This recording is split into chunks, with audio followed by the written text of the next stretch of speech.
There's no feeling more intense than starting over.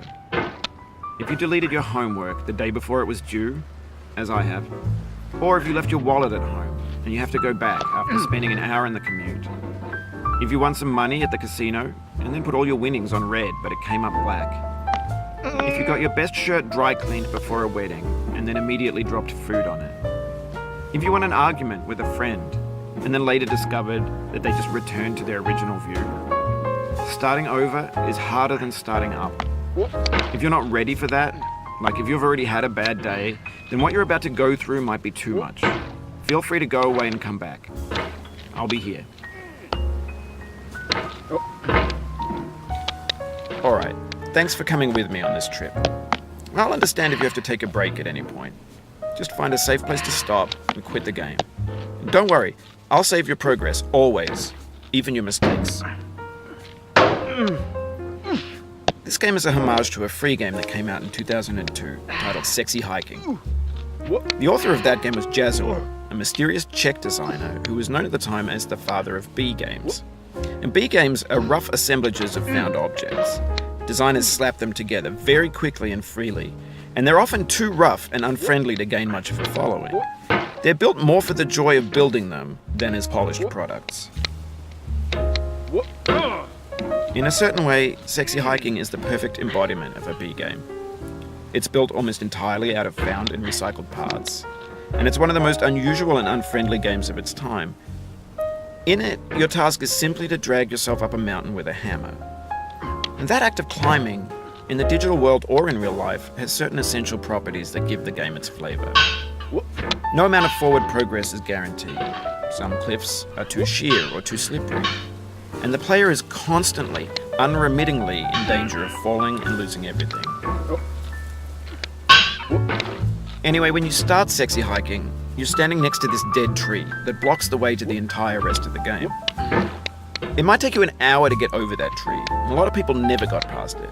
You prod and poke at it, exploring the limits of your reach and your strength, trying to find a way up and over. And there's a sense of truth in that lack of compromise.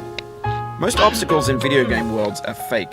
You can be completely confident in your ability to get through them once you have the correct method or the correct equipment or just by spending enough time. In that sense, every pixelated obstacle in Sexy Hiking is real. The obstacles in Sexy Hiking are unyielding, and that makes the game uniquely frustrating. But I'm not sure Jazzuo intended to make a frustrating game. The frustration is just essential to the act of climbing, and it's authentic to the process of building a game about climbing. A funny thing happened to me as I was building this mountain. I'd have an idea for a new obstacle, and I'd build it, test it, and it would usually turn out to be unreasonably hard. But I couldn't bring myself to make it easier. It already felt like my inability to get past the new obstacle was my fault as a player rather than as a builder. Imaginary mountains build themselves from our efforts to climb them, and it's our repeated attempts to reach the summit that turns those mountains into something real.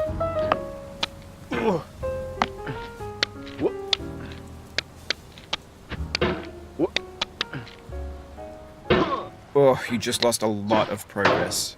That's a deep frustration, a real punch in the gut.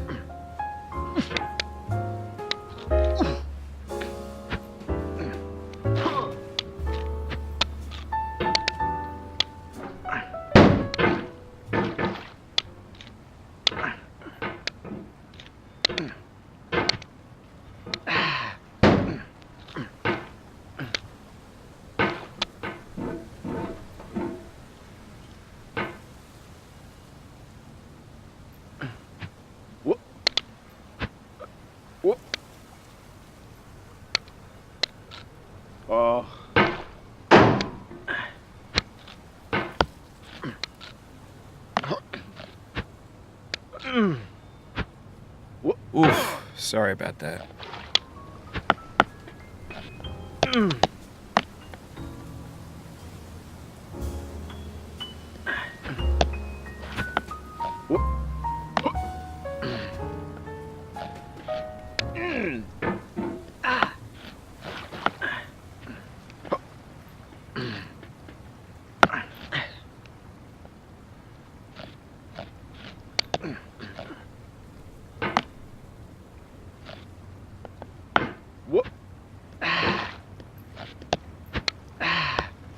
Oh, it happened again.